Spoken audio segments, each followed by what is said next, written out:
In today's episode, we're looking into something that's actually really central to recovery, and that is boundaries. Hello, and welcome to another episode. When I first started recovery, I didn't have any boundaries, and I didn't realize that they were so important.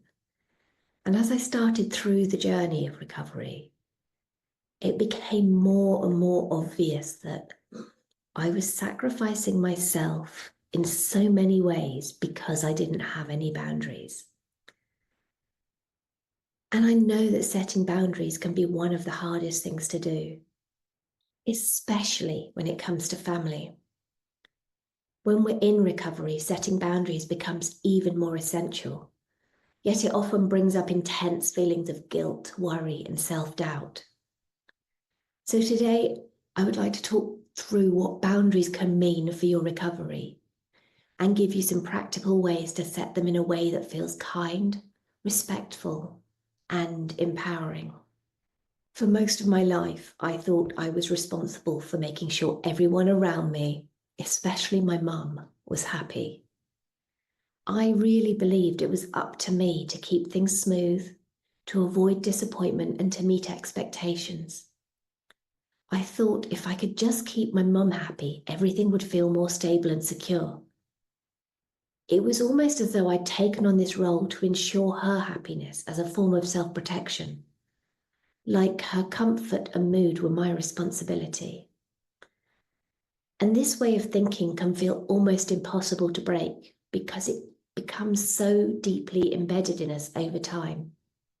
But going through recovery, we realize that we need to start thinking differently, to start prioritizing our own needs and well-being.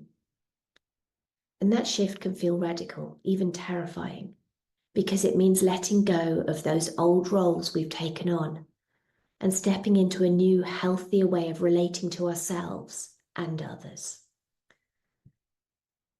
Learning to stop sacrificing my own needs and stop people-pleasing, especially with my mum, was incredibly challenging. It took time, patience, and a shitload of self-compassion to even consider that I could have boundaries, let alone actually set them. I constantly worried that I was letting her down or being selfish. But with help, I realized that by always trying to make her happy, I was making myself miserable. My mental health was suffering, and I wasn't giving myself the space I needed to recover. During recovery, setting boundaries becomes part of the process of redefining who we are and what we need. Boundaries allow us to say, this is where I begin, this is where you end. They let us create space for our own needs, our own thoughts, and our own recovery. When we set boundaries, we're telling ourselves and others that we deserve respect, that our needs are valid, and that we have a right to protect our own mental and emotional space. I do want to acknowledge that setting these boundaries, especially with family, is incredibly difficult. Family relationships are complex, and when we spent years trying to meet their expectations or keep them happy, it feels unnatural. It even feels wrong to suddenly step back and say, no, I need something different now. And the guilt can feel overwhelming. I remember feeling a really heavy weight and a knot in my chest every time I thought about saying no or taking time for myself. I actually felt like I was betraying them, like I was being selfish and ungrateful. But over time, I came to see that this guilt was actually part of the process.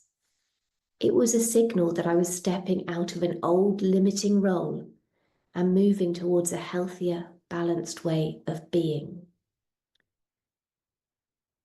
The discomfort, the guilt, the fear that we feel in recovery are actually all signals of growth. And recovery requires us to make ourselves a priority. And that can feel selfish because we're so used to putting ourselves last. But boundaries are actually an act of self-love, a commitment to ourselves and to our journey. They're a way of saying, I matter, my recovery matters. And while it might feel uncomfortable at first, and it probably will, with each boundary we set, we're building a foundation of self-respect and self-worth. Now, over time, as I began setting boundaries with my mum, something amazing happened. Our relationship actually improved. By no longer sacrificing myself to make her happy, I was able to show up more genuinely instead of feeling drained or resentful. I could engage with her from a place of balance. We shifted from a relationship where I was constantly giving to one where there's mutual respect. And while it took time, felt painful, and then we needed to have some honest conversations, we eventually found a rhythm that felt healthier for both of us. She began to see me in a different light, as someone who values and respects herself. And that transformation didn't happen overnight, but it was worth every moment of discomfort because it allowed us to connect in a more authentic and balanced way. And because I wasn't constantly trying to make her feel better, trying to improve her mood, trying to solve any issues that came up for her, it's actually empowered her to take control of her own mental health, to sort out things for herself, which has made her a stronger person too, and a happier person. Now, as the festive season approaches, this topic of boundaries can feel even more relevant, and let's be honest, even more challenging. The holiday season brings so many expectations, so many family gatherings, and so much pressure to just go along with it. There can be an unspoken expectation to show up in a particular way to keep everyone else happy, and to ignore your own needs for the sake of family harmony. And if you're in recovery, the holiday season can really test your boundaries. So why are boundaries so important in recovery, especially during the holidays? It's because they allow us to protect our recovery, to create a safe space where we can nurture ourselves. They let us be intentional about how much we give and to whom we give it. Without those boundaries, we risk being pulled back into old patterns, into people-pleasing, into self-sacrifice, and into situations that could set us back. Setting boundaries during the holidays might mean deciding how long you'll stay at family gatherings, taking breaks when you need them, or simply carving out time for self-care. Whatever feels right to you, and I do encourage you to honour that. It's also really important to note that boundaries don't mean rejecting others or being harsh. They're a way to take care of yourself while still respecting others. Healthy boundaries allow us to show up fully without resentment and to give from a place of true generosity rather than out of obligation. When we set boundaries, we are actually strengthening our relationships by being honest about what we can and cannot do. If you're finding it hard to set boundaries because of guilt, remember, guilt doesn't mean you're doing something wrong. Often it's a sign that you're stepping out of an old role, one where you felt responsible for everyone else's happiness. That role is no longer serving you, and in recovery, it's time to embrace a role that honors and protects your needs. It's time to make space for your own healing. Now I want to get into some practical ways that you can set boundaries that don't feel rude or disrespectful. Setting boundaries doesn't have to mean drawing harsh lines or pushing people away. And there are many gentle and compassionate ways to set boundaries that still honor your needs whilst showing respect for others. Okay, so here are a few examples that can help. Using I statements to express your needs gently. When you're setting a boundary, framing it around your feelings and needs can make it feel softer and less confrontational. Instead of saying something like, "You're too demanding," or "You're making me uncomfortable," you could try saying, "I feel overwhelmed when I have too many commitments and I need some time to recharge."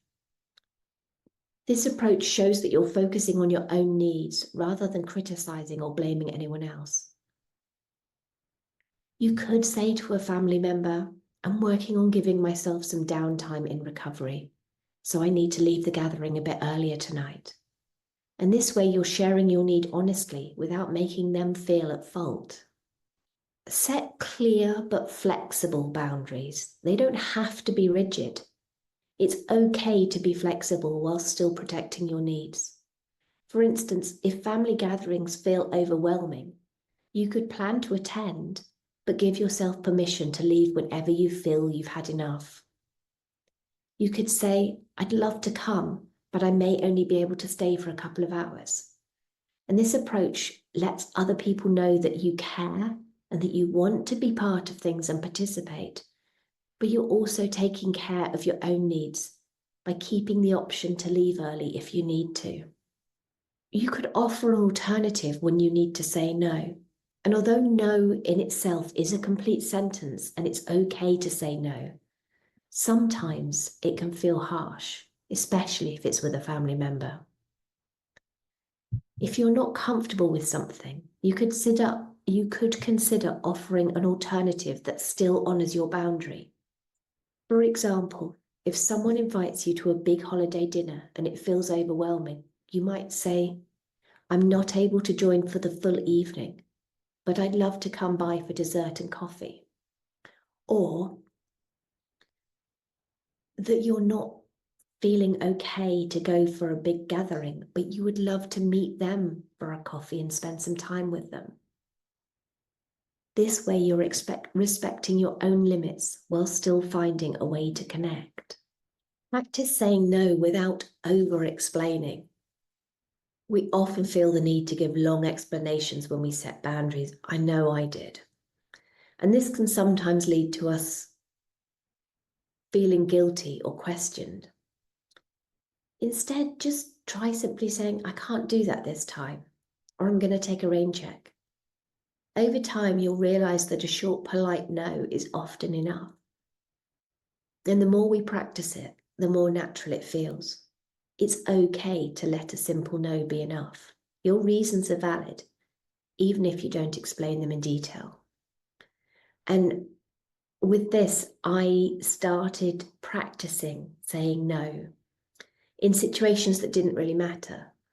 Like if you go to a shop where people approach you and say, "Can I help you?" I just practice saying no, thank you, and leaving it at that, not, "Oh, no, thank you, I'm just looking at the moment," or "I'm meeting a friend," without all the explanations. I just practice saying no, thank you to people that I wasn't going to feel guilt over. And the more I did that, the easier it became. And then I could start using it around family members where it is more difficult. Setting boundaries around topics of conversation is really, really important in recovery because the holidays can often bring up personal or triggering topics. And setting conversational boundaries can help you protect your peace. If certain conversations feel uncomfortable, you can say something like, "I'd rather not talk about that right now," or "Can we change the subject?" Or you could gently steer the conversation towards something lighter or more positive, which signals your preference without sounding dismissive. For example, if someone brings up food or body comments, you could say something like, "I'd really love to hear about what you've been up to recently," to redirect the conversation. And there will always, or it seems to me that there is always conversations that are kind of about diet culture. It's everywhere.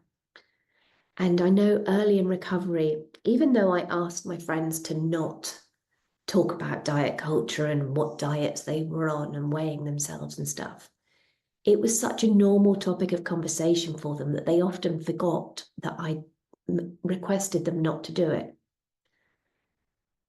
And so I would often just simply remove myself from the situation. I would go somewhere else. I would excuse myself and go and use the bathroom or something, so that I wasn't part of that conversation. Which brings me to taking breaks when you need them. It's okay to step outside for some fresh air, find a quiet room, or even take a short walk if you're feeling overwhelmed.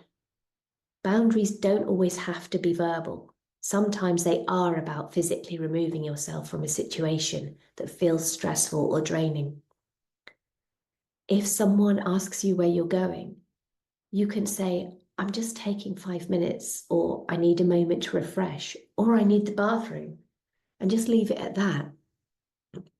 Taking breaks is a simple, gentle way to honor your need for space without making it into a big deal. Remind yourself that boundaries are a gift to both you and other people, because boundaries aren't just for you, they are also for the people around you. When we set boundaries, we're not only protecting ourselves, we're preventing situations where we might feel resentment or burnout. Boundaries allow us to show up fully when we're ready and be genuinely present. Think of boundaries as a way of making sure your time with others is positive and meaningful, rather than forced or draining. Boundaries are a gift that you give to yourself, and by setting them, you're reinforcing that your well-being is worth prioritizing. And yes, this process does feel uncomfortable at first. But with practice, with each boundary you set, you're strengthening your commitment to yourself and to your recovery. And I promise you, it does get easier. And over time, that initial discomfort fades as you see how the boundaries help you live a more authentic and balanced life.